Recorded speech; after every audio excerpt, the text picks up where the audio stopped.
আসসালামু আলাইকুম। আমি নাদিয়া বেগম।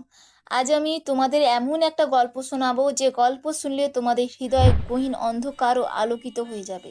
আমরা কি কখনো ভেবেছি একটি প্রাণহীন কাঠের টুকরো কি ভালোবাসতে পারে? শুধু কি ভালোবাসতে পারে? কাঁদতে পারে কেউ? হ্যাঁ পারে। যদি সেই ভালোবাসা হয় আল্লাহর নবী মুহাম্মদ সাল্লাল্লাহু আলাইহি ওয়াসাল্লামের প্রতি। মদিনা মানে তো আল্লাহর নগরী। মসজিদে নববী সেই সোনালী সময়।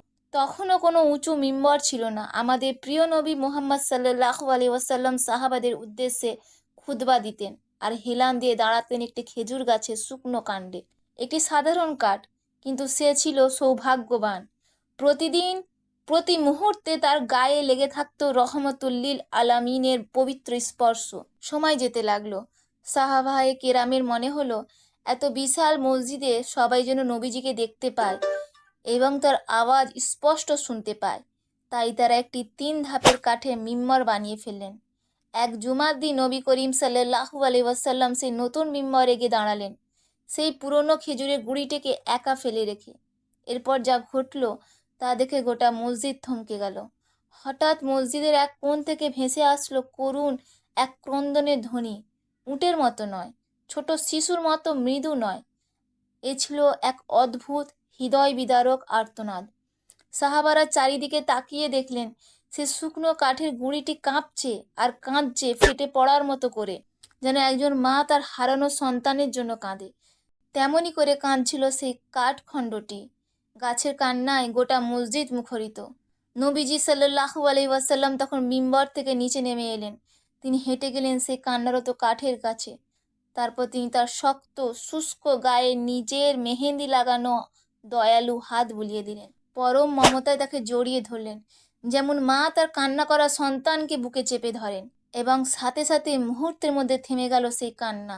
গাছটি শান্ত হলো, নিশ্চুপ হলো। তারপর রাসূলুল্লাহ সাল্লাল্লাহু আলাইহি ওয়াসাল্লাম সেই গাছের দিকে তাকিয়ে যা বললেন তা ইতিহাসের পাতায় আজও সোনার অক্ষরে লেখা। তিনি বললেন, সেই সত্তার শপথ যার হাতে মুহাম্মাদের প্রাণ, যদি আমি একে জড়িয়ে না ধরতাম তবে কিয়ামত পর্যন্ত বিচ্ছেদের কষ্টে এভাবে কাঁদতে থাক। ভাবো, একটা গাছ যার কোনো মস্তিষ্ক নেই, হৃৎপিণ্ড নেই, সেও নবীজির ভালোবাসা পেতে কাঁদে। যে কাঠ স্পর্শ পেয়েছিল, সেই স্পর্শ থেকে বঞ্চিত হওয়ার যন্ত্রণা সহ্য করতে পারেনি। আর আমরা আমরা যারা নিজেদের মুমিন দাবি করি, আমরা কি নবীজির স্পর্শ পাইনি? না, পেয়েছি। আমরা তার উম্মত, তার নাম আমাদের মুখে, তার সুন্নাহ আমাদের সামনে। তবু আমরা কেন তার থেকে দূরে সরে যাই? তার ভালোবাসা হারানো ভয় আমাদের কাঁদাই না কেন? এই একটি মাত্র ঘটনা আমাদের শিক্ষা দেয় ভালোবাসা কাকে বলে। একটি মৃত কাঠ আমাদের চিরদিনের জন্য শিখিয়ে দিয়ে গেল নবীজির ভালোবাসা কোনো সাধারণ ভালোবাসা নয়, এটি আল্লাহর পক্ষ থেকে এক বিশেষ রহমত।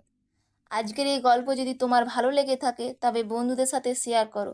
এই পবিত্র ভালোবাসার ঝলক সবাইকে শোনার সুযোগ করে দাও। আর হ্যাঁ, এরকম আরও হৃদয়স্পর্শী গল্প শুনতে এবং ঈমান টাটকা রাখতে আমার চ্যানেলটি সাবস্ক্রাইব করতে ভুলবে না। সবাইকে জানাই সুন্দর একটি দিনের শুভেচ্ছা। আসসালামু আলাইকুম রহমতুল্লাহি ওয়া বারাকাতুহু।